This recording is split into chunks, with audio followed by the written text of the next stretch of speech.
In this video, we're going to open this box right here, and inside this box is the beautiful and amazing RodeCaster Pro production board.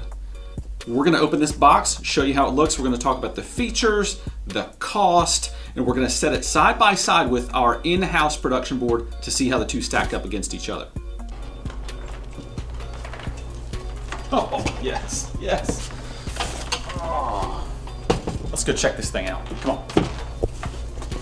I'm Leighton Hart from Market Street Media, and before we get into this box right here, I want you to hit that subscribe button down below so you can get more great videos just like this.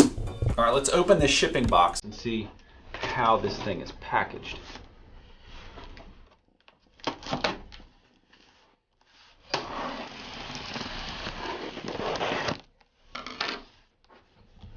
Ready? Here we go. I'm so excited about opening this thing.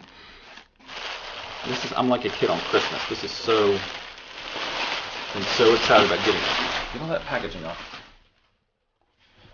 All right. So there's the box. This is how it comes packaged. A little sticker for us. Thanks for that. Let's see. All right. Get that out of the way. Now,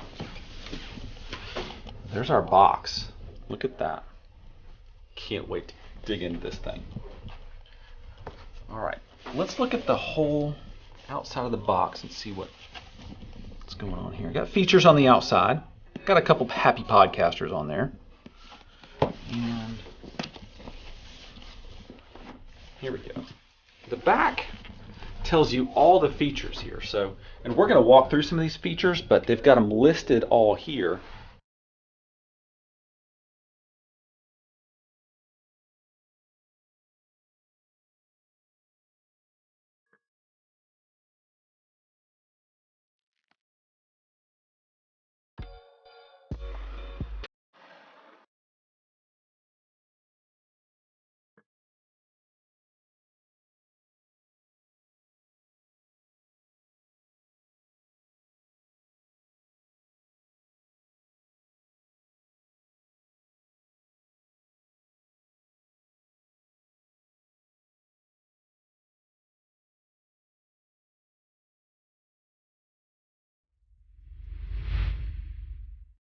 Okay, so right off the bat, let's tackle cost. This board, brand new, I just looked it up, will cost you $5.99 on a site like Sweetwater or someplace like that. Now, if you can find refurb models. In fact, we're testing a refurb model here, and we were able to get a little bit of a discount because it's been previously owned. I don't see anything wrong with it. I don't think they'd sell it to us if there was something wrong with it. So you can find these things for a little bit cheaper if you want to do refurb. Now, so $5.99 to get it. To get this board. Here's why this was important to us. We want to prevent embarrassing mistakes, obviously, and we want to produce really, really good quality audio in a relatively simple way. So anybody first starting a podcast, you get your mic, and then somehow you have to get your mic into your computer and all that. And so that leads us usually to something like this, which is an audio interface. This just connects your mic to the computer.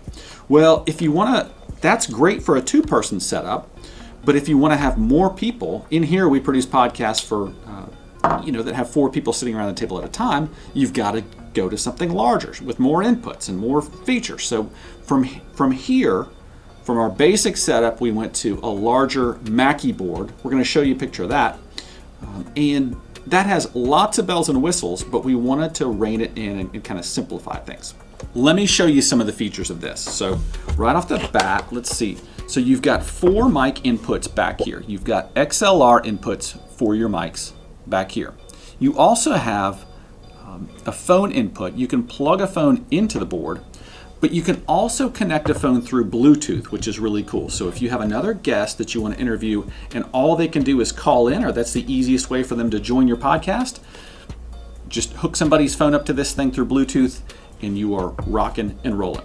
One thing that's a little bit different about this board is that you have local recording to a micro SD card. So our other board, you've got to record the audio on the computer itself. This, you can record straight to the device here. Now on the front, you have 4 mic inputs, and then you have a few other inputs here. So you have just a line in, you have your phone input, a hardwire phone input, and you have a Bluetooth connection here. So every input has volume sliders, so you can adjust those depending on how it's coming through.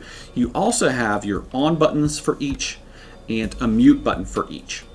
Now here's a feature that I'm really excited about. I'm excited about these sound pads right here. What this allows you to do is this allows you to hit one of those pads and add sounds directly to the podcast that you're producing. So think about all the applications for this. You could put like a laugh track on one of these. You could put an ad in here. You can put theme music. Whatever you want to put on these sound pads, you can do it. And you can do it either by recording them directly to the board, or you can drag and drop from your computer to these sound pads. Another thing that we really love about this board and why we really wanted to take it for a test spin is that you have advanced settings for these mics too that combine what happens in something like Audacity and GarageBand and the mixing board that we were using previously. So you can do all of that inside this board.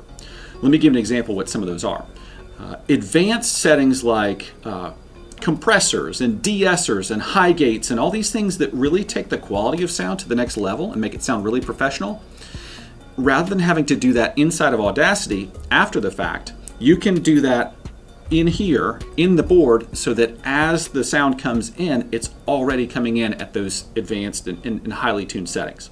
Another thing that I want to tell you about here too, on the front it says it has Aphex on board, and honestly I had to Google Aphex to see what that was, but once I found out, I got really excited about this.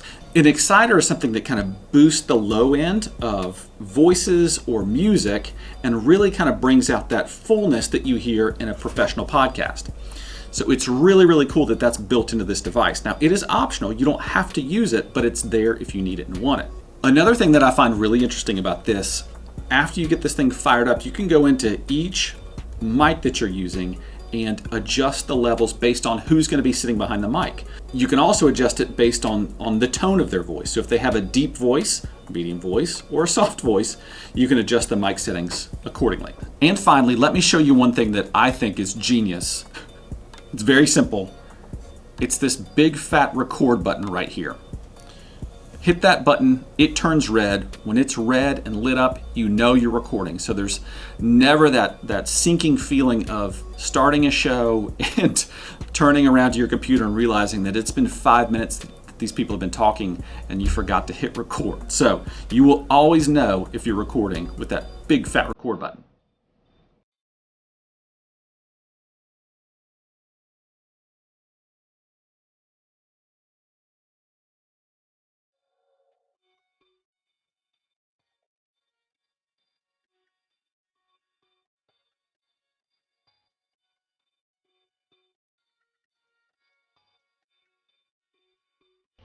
Okay, now I'm gonna grab a couple friends to sit down and we're gonna test this setup live and in person. Yeah, on record for a while. Yeah, and I have actually wanted to be on record. I have a few things to put on the record. To really say. Yeah. And this is the best way to get any sort of communication to Brownie Lyles, is through this. And so... He's a big podcaster. He's a huge podcaster. I know on the river, he doesn't even listen to his clients. He's usually headset. No. He's a filthy man. Completely filthy. And honestly, it's time to put a stop to it.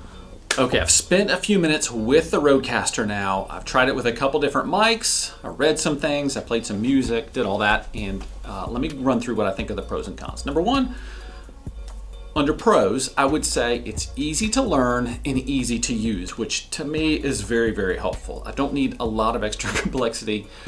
It's just super easy to learn and use. Number two, I love the sound pads. Like when you can have an outro, a theme song, sound effects right there, and you can just hit that pad. That's a huge bonus. Maybe most importantly, I saw an immediate improvement in the quality of the sound, no matter what mic I was using. We have a $12 mic over there that we were using, $12 condenser mic, and it sounded amazing. We also have an Audio-Technica ATR 2100 that we love. It's one of our workhorse mics, and that thing sounded ridiculous, like so good. And then finally, the RodeCaster brings a lot of separate tools into one device that's super easy to use, looks great on the desk, and it's not really complicated, so it's easier workflow for you. Now, even though I think this is a great device, it's not perfect, so there are some cons. And the cons, I would say, number one is that at $600, it is a significant investment to buy this board, but I really do feel like you get a lot for your money. The second thing, and this is kind of nitpicky, it's not a big deal. It's not a deal breaker by any stretch of the imagination, but there are, let's see, there's 8 sound pads on there, and we produce about a dozen shows here at Market Street Media. So we have more shows and a need to put more sound effects on there than the board can handle. But again, it's not a deal breaker. Okay, with all that being said, we've unboxed it, we've showed you the features, we've plugged it in, we've tested it, we've run through pros and cons. Drumroll, what's our final verdict? I would say, and I can't say this clearly enough, if you're on the fence about buying the RodeCaster Pro, do it. If you've been thinking about it, do it. You'll be glad that you got this device. That's it for today. We'll see you next time. Unexpected surprise inside the box. They included these big quick start guide cards that tell you everything you need to know about the board and how to set it up, how to do software updates. This is really a nice touch. Well done, Rode.